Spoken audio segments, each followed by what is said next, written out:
Hey yo, this is Dillio coming to you with another video, and in this video we're going to remake Mahalia's What You Did record. I want to give a shout out to all those who came to the previous videos. Thank you so much. It means a lot to me that you left some comments, left some likes and stuff like that, gave me some feedback. Looks like I vibed with the hardware setup, so we're going to go with the hardware setup again as I'm just experimenting with different things. We're going to have the MPC, we're going to have the Phantom X, and we're also going to be having a new friend in town, which is actually the Model D, the Behringer Model D. And that's going to provide the bass line for us, so stay tuned as we get started. Thank you guys so much for coming through.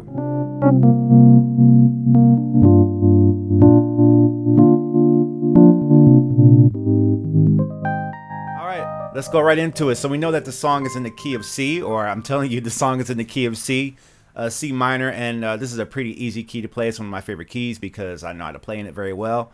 And I'm always trying to learn and grow and to build other keys as well.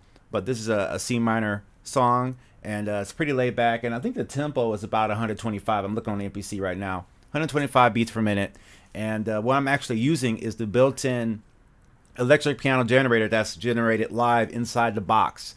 It's its own plugin based on the hardware. I really like that concept. I would like a guy to kind of go more into detail and actually make more advanced sounding plugins with that platform. It's really convenient, and I just thought I'd use that for the Rhodes sound. So now I'm going to go ahead and lay down that Rhodes sound. Once again, the Rhodes sound is based off of the old, anything that you see Rhodes is based off of old physical piano from back in the day. They're still around, but they're not really in the mainstream. Most of the time they're coming sampled on other workstations or synthesizers, and it's just an old school sound. Alright, now that I got the Rhodes sound, I'm going to get the easy stuff out of the way, which is pretty much the little pizzicato strings. Now, the pizzicato strings are being triggered via MIDI from the MPC to the Phantom X. That's the synthesizer that's on the bottom row where all the keys are at. And I'm just adding little pizzicato strings. I heard that in the song. I'm not including everything from the original, but just kind of give you an idea about the process. Once we add one layer, then we add another layer, and we see how they gel with each other.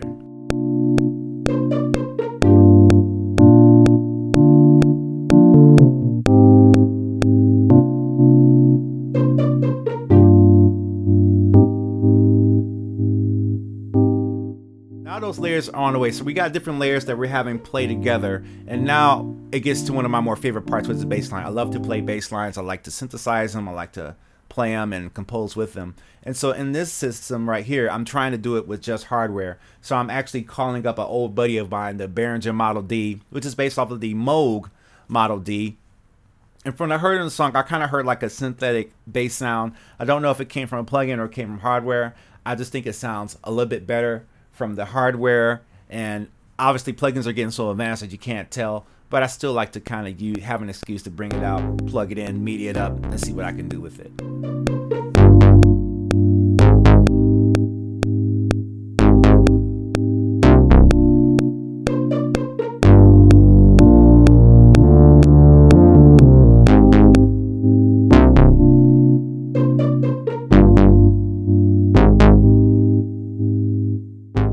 One more thing I want to point out is that this synthesizer that I'm using is the Behringer Model D. Is an analog synthesizer, which is based off the old Moog Model D that came out, and I believe in the late 70s.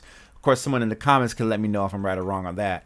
But one thing I like about that is that there are no samples in these devices. There's no samples in this Moog here, and there's a certain character, and there's a certain little bit of a flaw, there's a certain little bit of flavor that you can get from analog devices that you can't quite get from digital devices or digital plugins. Of course, plugins are very advanced, and they can do all kinds of things, and they can sound great, they can sound amazing. But for me, sometimes I lose the ability to reach out and turn a knob. I don't want to set up a MIDI controller. Sometimes I just want to have something that's actually generating the sound in front of me, something that I can reach out and turn and have fun with.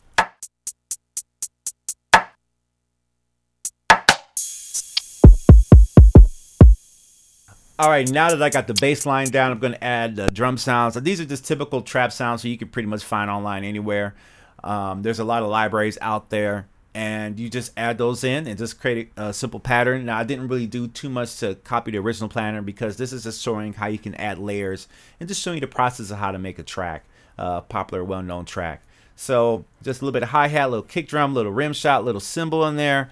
Now you can see as I'm adding different steps, and one thing that we're doing here is that the MPC is automatically quantizing it's automatically quantizing what I'm doing. So if I'm a little bit early in time or if I'm a little bit late in time, the MPC will calculate which note I'm trying to get closer to and snaps it perfectly in time with the whole sequence to kind of give you that perfect rhythm. And sometimes people like to produce with that, and certain times people like to produce without it.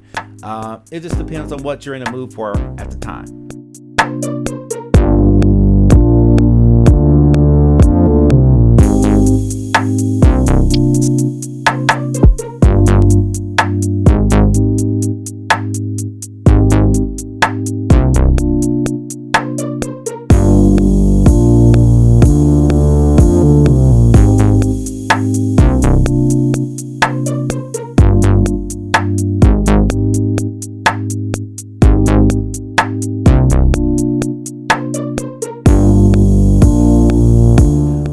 Next, we're going to add the final layer. We're going to add some samples, and right here you can let me know in the comments below what was the name of the producer who produced the original track for Cameron that featured this Rolls Royce sample, because this Rolls Royce sample has been pitched up and it's been chopped, and I actually had to listen to find the exact chops that I think would fit with the beat. And but I definitely believe it was inspired by the original track that was done with Cameron rapping on it. And so what I'm doing at this part is I'm just taking the little chops and just adding a layer, and that kind of adds a little bit more flavor to it that you can't get from a keyboard or you can't get from hardware. Sometimes you got to take a sample of an old vinyl or an old song to just give you that little bit edge and that little push over there.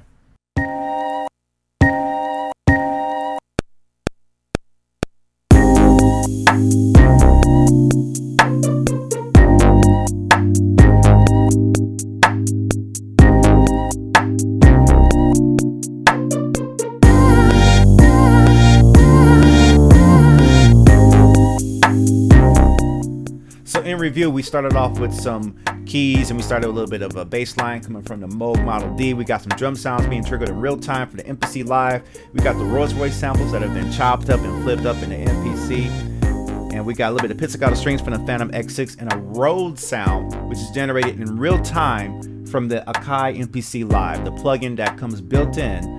As long as you got it updated, it comes built in. Got a little bit of drum samples, you can find those anywhere. And that's basically how you kind of create this track. And this, hopefully this can help you recreate tracks your own or produce original content as well. If you'd like to see me make some original beats, showing you step by step of the process, let me know in the comments below. Also let me know who was the original producer who produced the track for Cameron that featured that same Rolls Royce sample. Make sure you like, comment, subscribe, and also check out my new sound library, which is the Morpheus project, which features samples and MPC Live expansion and wave files that features the EMU Morpheus, which has that famous sound from the Pony record that Timbaland produced. Alright, thank you guys so much, and let me know. I'm looking out for your feedback. Thank you guys so much again for coming through, and I'll see you on the next video. Peace out.